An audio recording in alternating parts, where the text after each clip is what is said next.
కొరింథీ మొదటి పత్రిక 3వ అధ్యాయంలోకి రండి ఒకసారి.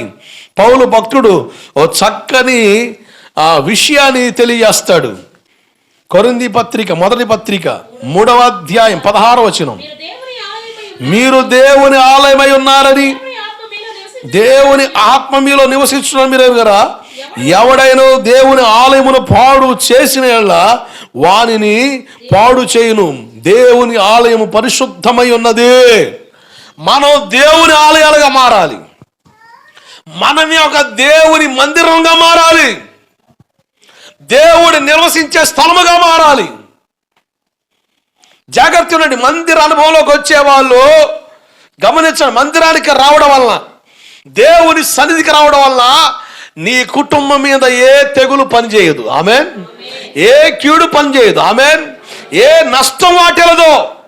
అందుకనే దేవుని మందిరానికి వచ్చి గడిపే సమయం అది తుచ్చంగా ఎంచొద్దు. కొంతమంది బోరీగా ఫీల్ అవుతారు. చర్చికి వచ్చి దేవుని సన్నిధిలో గడిపి వెళ్ళడం అంటే కొంచెం నిర్లక్ష్యం, అశ్రద్ధ. నేను అంటాను, ఎక్కడ బలిపీఠం కట్టాడు, ఎక్కడైతే తెగులు నివారించబడిందో, ఎక్కడైతే తెగులు నిలిచిందో అదే స్థలంలో మందిరం కట్టబడింది. అంటే దేవుని మందిరానికి రావడం వలన, దేవుని సన్నిధికి రావడం వలన, దేవుని ఎదుట కనపడడం వలన నీ కుటుంబంలో నీలో ఏ తెగులు ఉండకుండా దేవుని భద్రత ఉంటుంది.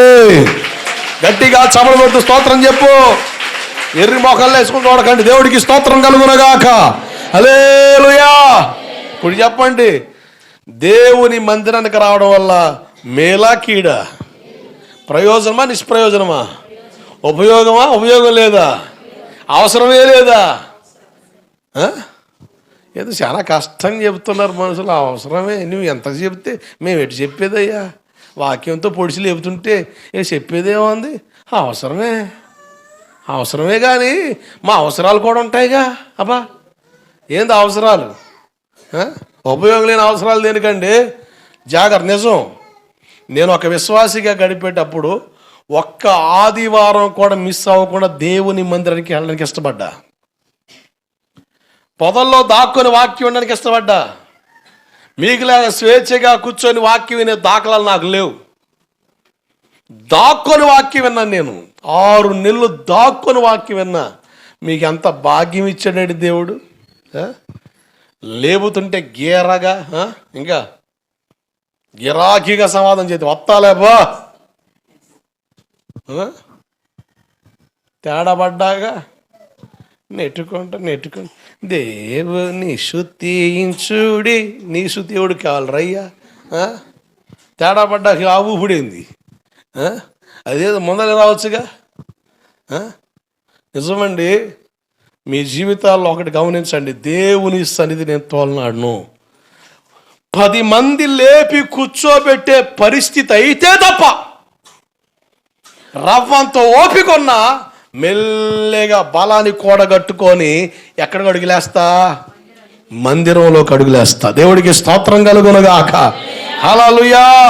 హిజ్కియాకి రోగం వచ్చినప్పుడు, దీర్ఘకాలిక రోగంతో బాధపడుతున్నప్పుడు, భయంకరమైన మరణకర రోగంతో ఉన్నప్పుడు నేను మందిరానికి ఎప్పుడు వెళ్ళాలో ఒకటే ఆశ. మందిరానికి వెళ్ళాలి. అసలు అబ్బా, హిజ్కియా జీవితం అద్భుతం అండి. మనకెప్పుడు అనిపిస్తుంది? సావు సొక్కలు కనబడుతున్నప్పుడు నన్ను చర్చిలోకి తీసుకెళ్ళాలి, అప్పుడు దాకా నేను చర్చికి రావడమా? ఇంపాసిబుల్. అబ్బా, ఈ డైలాగులు బలం ఉన్నంత దొరికిన ఆయన బలం తగ్గిన తర్వాత 10 మందిని నెట్టుకొని వచ్చేటప్పుడు లతా మంగేష్కర్ మంచి పాటలు పాడుద్దాం. లతా మంగేష్కర్ గారు, ఆమె చనిపోయింది. ఆమె ఫేషియల్ కానీ హెయిర్ డ్రెస్సింగ్ కానీ లక్షలు ఖర్చు పెట్టే లక్షలు. వేసుకున్న చీర వేసుకోదంట మహాతల్లి.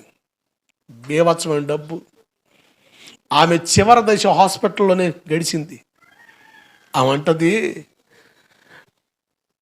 డాక్టర్ ఒకళ్ళు వచ్చి నా ముఖాన్ని తుడుస్తున్నారు. నా ముఖం అంతా మంటగా ఉంది, బాధగా ఉంది. ఒకప్పుడు ఈ సున్నితమైన చర్మాన్ని శుభ్రం చేయడానికి ఫేషియల్స్ వేలలు ఖర్చు పెట్టా. ఈరోజు అది లేదు. ఎవరో వచ్చి బలవంతంగా ముఖం తుడిస్తే భయంకర మంట, తుడిస్తే మంట, గొడ్డ తగిలితే మంట వస్తుంది. ఒకప్పుడు వేసుకున్న చీర వేసుకోవడానికి అవకాశమే లేదు, కొన్ని వందల చీరలు. ఈరోజు హాస్పిటల్ వాళ్ళు నాకు గౌను తగిలించారు. ఈ గౌను తప్ప ఇంకో వస్త్రం నాకు లేదు. ముసలామి కదా, జుట్టు చిక్కుపడితే మెల్లగా చిక్కు తీస్తుంటే ఒకప్పుడు హెయిర్ డ్రై వాడేవా దాన్ని. ఇప్పుడు మిషన్స్ వచ్చినాయి. ఇప్పుడు స్థల స్నానం చేసిన తర్వాత ఏంది గాలి పంపు టైప్లో ఉంటుంది, పడితే హెయిర్ డ్రై. అమ్మ పాస్టర్ గారు ఇన్ని రోజులు దాకా చెప్పలేదు నాకు. అసలు తలస్నానం చేసి అంత తిప్పలు పడుతున్నారు, ఒక్క మాట చెప్తే నేను పేటలో పోయి తెచ్చేదాన్ని కదా అన్నాడు. చూస్తున్నారు వీళ్ళు లేనిపోను కాడ. నేనేమో సామాన్లు పరిచయం చేయట్లేదమ్మా, ఆమె బాధ చెప్తున్నా. దేవుడికి స్తోత్రం కలుగునుగాక. మరి ఏం చెబుతాం, వాడు వాక్యం అర్థమైతే ఒకటి ఇంకోటి అర్థమైంది అన్నట్టు కొంతమందికి ఈ అర్థం అవుతాయి. భలే సలహా ఇచ్చాడు పాస్టర్ గారని. స్టోట్పురం సుధాకర్ గారు ఉండేవాళ్ళు, గజ్జి దొంగ స్టోట్పురం సుధాకర్ గారు. ఆయన మారి సాక్ష్యం చెప్పేవాడు. మేము బ్యాంకు రాబరీకి వెళ్ళేవాళ్ళం అంటే ఆయన సాక్షిని దొంగతనాలకు వెళ్ళేవాళ్ళు కొంతమంది. అంటే ఈయన వాళ్ళకి ట్రైనింగ్ ఇచ్చినట్టుగా ఉంది. మేము అట్టెళ్ళేవాళ్ళం అంటే కొంతమందికి వామో అట్ట దొంగతనాలు చేశారంటే వీళ్ళని ఆడ చూస్తుంటే కొంతమంది ఐ టిప్స్ భలే చెబుతుండ్రా, నేర్చుకోవడం దొంగతనం చేయడం. ఇంకా అందుకనే పోలీసులు చెప్పారు, అయ్యా మీకు దండం, సాక్ష్యం చెప్పకండి తొందరపడి, ఏదైనా ఉంటే క్లుప్తంగా చెప్పండి. విడమరిసి చెబుతుంటే దొంగలు తరబిది పొందుతున్నారు. ఆయన కోటకు సగం మంది దొంగలే వచ్చేది. ఎందుకు అని చెప్పే టిక్స్ విని దొంగతనాలు చేయడానికి. లాస్ట్లో ఆయన అవసాన దశలో ఉన్నప్పుడు చెప్పాడు, నేను ఎటు సాక్ష్యం చెబుతుంటే అందరు మారుతున్నారని నేను అనుకుంటే నా సాక్షి విని వీళ్ళు దొంగతనాలకు వెళ్ళేవాళ్ళట. ఆ విషయం పోలీసులు నాకు చెప్తే నాకు అర్థం కాలేదని అన్నట్టు నేనేవో చెబుతే అయి పట్టుకొని మీరు ఆలాడారు. దేవుడికి స్తోత్రం కలుగునుగాక. ఈరోజు ఆమె తల దువ్వుకోవడానికి అవకాశం లేదు, ఏడ్చింది ఆమె. ఇప్పుడు నేను ఎక్కడికి వెళ్ళిపోతా నాకు అర్థం కావట్లేదు అని ఏడ్చింది. జాగ్రత్త, దేవుని సన్నిధిలో ఉన్న విలువ మనకు అర్థమైతే మనం ఆయన సన్నిధిని ప్రాణం కంటే ఎక్కువగా ప్రేమిస్తాం.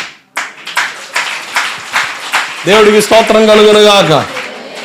నువ్వు కొడితే కానీ అలాగే ఎక్కట్లే, కొడితే ఇక చూసుకో బెక అన్నట్టే. అరే అదేదో మొదలే రావచ్చుగా, రాదు.